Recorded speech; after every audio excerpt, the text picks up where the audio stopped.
Yes. This is Errol Spence Jr. You're watching True School Sports. All right. It's personal between me and you, and I'm going to do you some serious harm, you big stiff idiot. The Untouchable True School Sports Empire proudly presents something the boxing game's been missing. Hey, what's going on? It's your boy BT, and I came here to talk some boxing with the thousands of True School Sports subscribers. Now, you guys see it. I'm in San Antonio right now, getting ready for Gilberto Ramirez versus Yuniesky Gonzalez fight week, but really it's the Sinisa Estrada fight week, and we'll have more on that later on in the week as we cover fight week and get content and things like that. So definitely stay tuned. But you know, for now, your boy BT, True School Sports, we big chilling. We big chilling here on True School Sports. And look, I'm gonna show you guys. You guys know the Untouchable. Your boy BT is a bit different. Listen, nobody ever did it like this. Nobody ever did it like your boy BT. How many of y'all have ever seen someone with a chandelier in their bathroom? You never seen it like that. A chandelier in the bathroom. So I'm having a great time. Listen, that never gets old. The whole chandelier in the bathroom thing, that's different. So I've been enjoying my time in the Airbnb. But listen, enough rambling. I wanted to talk about the welterweight division. I wanted to talk about Errol Spence Jr. because there's the welterweight division is getting very interesting. In my opinion, I feel like it's getting more interesting than it's been in quite some time because of some events that took place this past weekend. Now, if you don't know what I'm referring to, let me explain. So on Showtime, right, we had a card with Donaire fought Caballo, and on the undercard you had Cody Crowley, Canadian welterweight training out of Las Vegas. Cody Crowley took on Kudratillo ABDOKOKOROV. And on the surface, for those who don't really follow boxing, that may not have seemed like a big fight, but it was a big fight because ABDOKOKOROV has been Errol Spence's mandatory for like 2 years and some change, going on 3 years, and he hasn't got his shot. So Cody Crowley was the underdog. Cody Crowley beat ABDOKOKOROV. And now with that win, and I feel bad for ABDOKOKOROV because ABDOKOKOROV has been mandatory for so long, never got his shot. Nobody seems to care about ABDOKOKOROV. Nobody cares that he never got his shot. Nobody really cares about what's righteous, fair, and just. So whenever people talk about mandatories and how they care about boxing doing the right things by giving guys mandatories, I'm always going to refer to what happened with the Errol Spence ABDOKOKOROV situation. But with that win, it's interesting because now Jaron Ennis has become the #1 ranked contender in the IBF because ABDOKOKOROV was #1, Sean Porter was 2, Sean Porter retired. So #3 was Jaron Ennis, he goes to #1. So Errol Spence Jr. may have to get that Jaron Ennis smoke. Now this is all happening simultaneously while Vergil Ortiz is the #1 ranked WBC contender, and it's all happening too while with increasing public pressure and demand for a blockbuster Terence Crawford fight. And Crawford is now out of his top-ranked contract. He's getting more vocal on social media. He's asking the IBF to make him mandatory for the title. So basically what I'm saying is, due to the circumstances, Errol Spence Jr. has been backed into a corner. All right, he's been backed into a corner. And come 2022, he has to prove what his name insinuates that he is, and that is the truth. Now look, I like Errol Spence. I think he's a lot of people think I'm an Errol Spence hater. I'm not. I've been an Errol Spence fan longer than most of you guys. Straight up, I just been getting frustrated with his BS, talking about he don't want to fight Crawford, the other side of the street politics, this, that, and the third. But he's a great fighter, and I want to see him in there with other threats in the division. And listen, for me, this is a dream scenario because it's gonna tell us a lot about where Errol Spence is at mentally. And, even spiritually as a fighter. Does he really think he's the top dog in the division? Does he really think he's the big fish? Or has he gotten content with life? Has he gotten content with the achievements that he's worked oh so hard to achieve? Has he got content with those, and is he just going to rest in his laurels? We're going to see come 2022, because like I told you guys many times, 2022 in boxing is gonna have to be the year of no excuses and no dishonor. So we don't want to hear no excuses from Errol Spence no more why he won't fight Crawford. And if you don't want to fight Crawford, you can fight Ennis. And if you don't want to fight Ennis, you can fight Vergil, because you had a lot of things to say about Vergil, about how he cried in the amateurs and things like that. So there's options for him. So no excuses, Errol Spence, and don't dishonor the division. I think all three of those fights are great fights. I think Like a fight with him and Vergil Ortiz would be a blockbuster fight in Texas. You know, those are two Dallas natives. You're talking about DeSoto, Texas, DeSoto versus Grand Prairie. And listen, anybody who's been to Texas knows that DeSoto and Grand Prairie ain't too far from each other. That'd be a great fight in Texas. That would sell out the American Airlines Center. That would get the city on fire for boxing, as they had the two local boxing superstars fighting each other. And on top of that, stylistically, it'd be a good fight because, you know, you got Vergil Ortiz coming to you with a real educated pressure and a really sharp jab, and he's got that. He's physically one of the strongest welterweights in the division. When we talk about Errol Spence, you already know what Errol Spence is bringing to the table. He's bringing them grown man punches. He's going to be throwing body punches with bad intentions, rib dinners to really just hurt you. So that would be a great fight for Texas boxing in the city of Dallas. You know, Terence Crawford, that's like a blockbuster fight. That's the fight, really. That's the rivalry fight. That's the fight that was supposed to be like the Hearns Leonard of this era. And it's been marinated, and it's been, you know, just waited out to no end. And really 2022, it's the last straw. Like, it really is the last straw. So either Errol Spence is going to prove that he is what he says he is and fight Terence Crawford, or he's gonna expose himself again. Because listen, it's not even an opinion. Anybody who can be objective about the situation and look at what's been said, what's been done, the actions both fighters have taken throughout the years, there's no way you can't fault Errol Spence for why this fight hasn't happened, or his side of things, because he's the one putting stipulations. Terence Crawford is meeting the stipulations, and then Errol Spence has kept moving the goalposts. Very similar to what Amir Khan used to do to Kell Brook back in the day. You know what I'm saying? So that fight has to happen. I think it'd be great for boxing. It would settle a lot of disputes as to who is the better of the pair of them.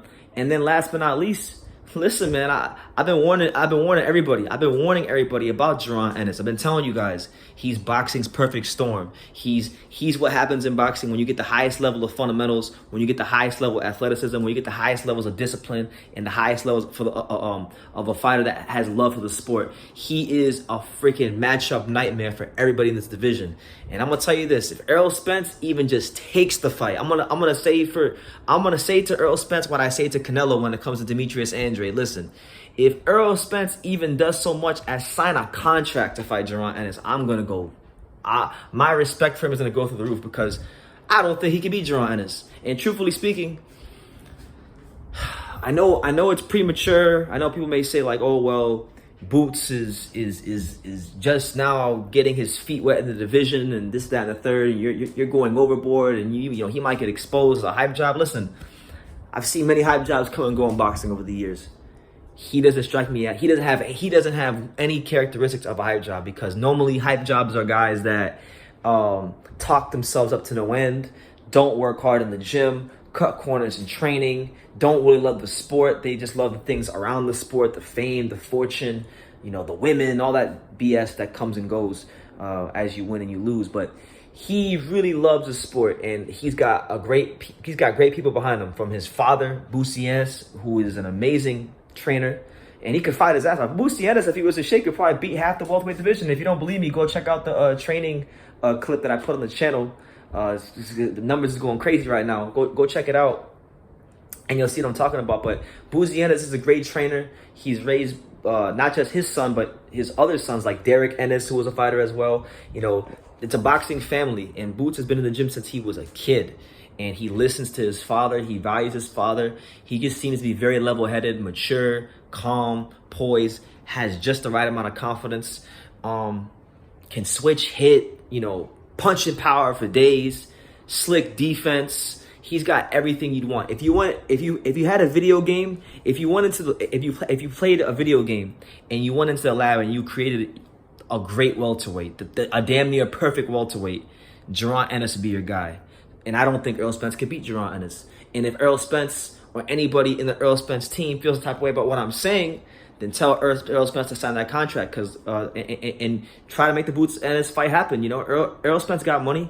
and that would be a big fight for his career, you know, because Boots is getting a lot of hype right now. And how great would it be? How great would it look on the Errol Spence resume if he's the guy to dethrone and stop the hype train before it even gets going with Jaron Ennis? It's Dallas versus Philly. How we know Dallas versus Philly in sports is a big deal. Like Dallas Cowboys, Philadelphia Eagles, it's a big deal in sports. So it's gonna sell. It's gonna be a big fight.